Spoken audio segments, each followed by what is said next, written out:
아시죠? 예, 알고 있습니다. 네.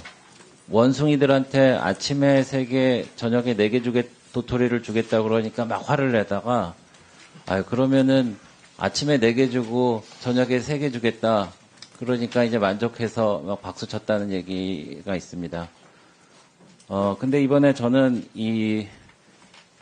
2025년도 추경 예산에 이른바 민생회복 소비 쿠폰이라는 게를 포함해갖고 13조 원의 예산이 잡힌 거 알고 계시죠?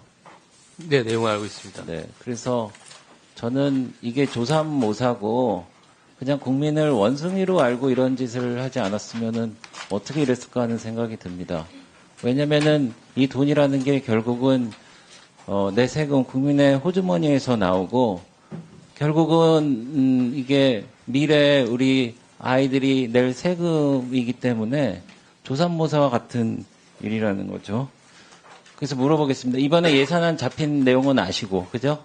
예, 발표된 내용을 알고 있습니다. 네. 그러면 전 국민한테 1인당 25만 원씩 주는데 그러면은 삼성전자 이재용 회장도 25만 원 받게 됩니까? 전 국민이면 그럴 것 같습니다. 삼성전자 이재용 회장도 25만 원을 받게 된다는 거죠. 이거 왜 하는지 모르겠습니다. 그래서 이 다음 PPT를 보시면은, 근데 이제 민주당이 뭐 어떻게 생각하는지 모르겠지만은 국민은 원숭이들이 아닙니다.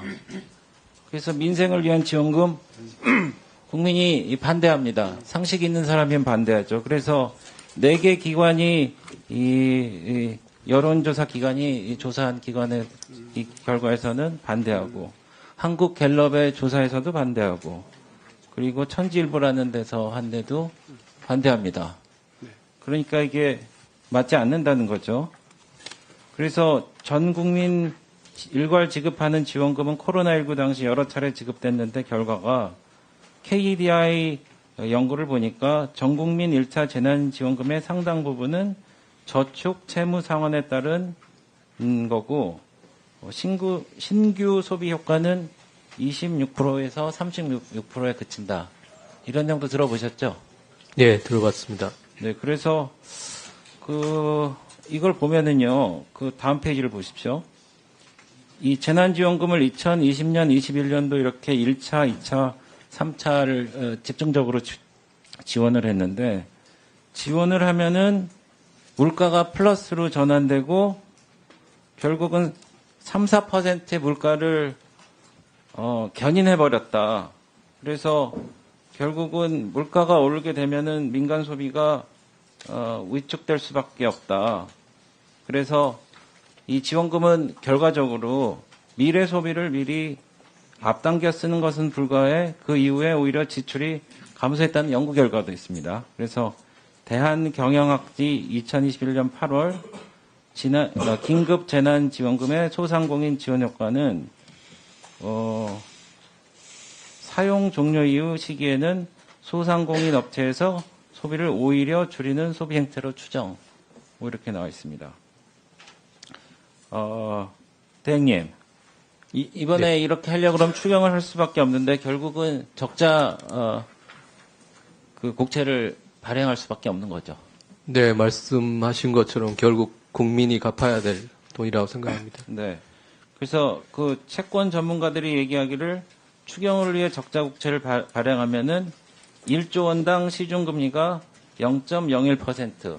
그러니까 13조 원을 적자 국채를 발행하면은 약 0.13% 정도 금리가 오른다는 건데 이게 이렇게 간단치가 않습니다. 왜냐면은 우리 국민들이 집 한 채 갖고 있는 국민들 그리고 대출이 많은 지금 전 국민 민간 가계부채가 지금 굉장히 심각한 사회 문제 아니겠습니까? 그런데 이렇게 이런 수치라도 올라가게 되면은 우리가 이제 빚 갚는 돈이 더 많아지는 거죠. 그렇게 생각하지 않으십니까? 예, 그런 의견도 알고 있습니다. 네, 그래서 이거를 보시면은 이 표를 보세요. 민생 회복 지원금을 줍니다.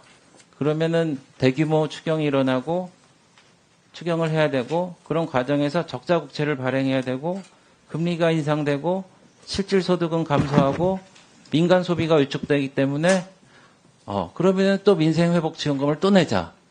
이런 말하자면 뱀꼬리를 무는 듯한 악순환이 계속되는 겁니다. 그래서 결론적으로 말씀드리면은 이 선전으로 하는 이런 의도와는 다르게 민생회복 소비 쿠폰이 결국은 소비를 위축시킨다.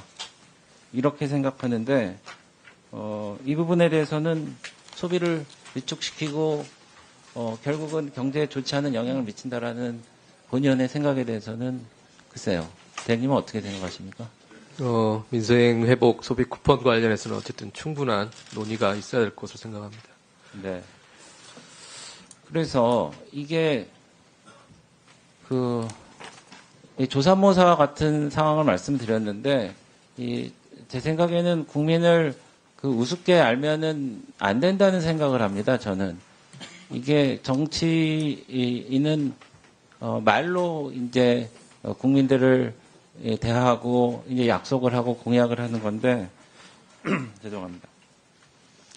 이재명 대표께서는 이런 말씀을 하셨어요. 2025년 1월 31일이죠. 그래서 추경이 잘 이루어지지 않을 것 같으면은 우리 민생지원금을 포기하겠다. 이런 말씀을 하셨습니다.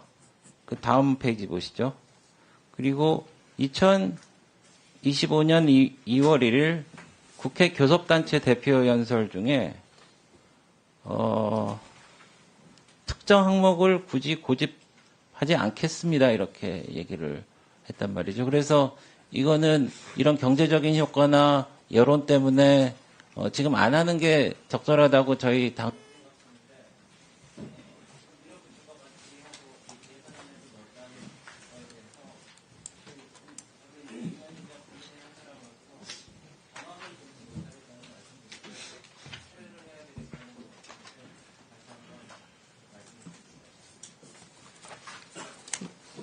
네, 수고하셨습니다. 다음 진행하기 전에 이호영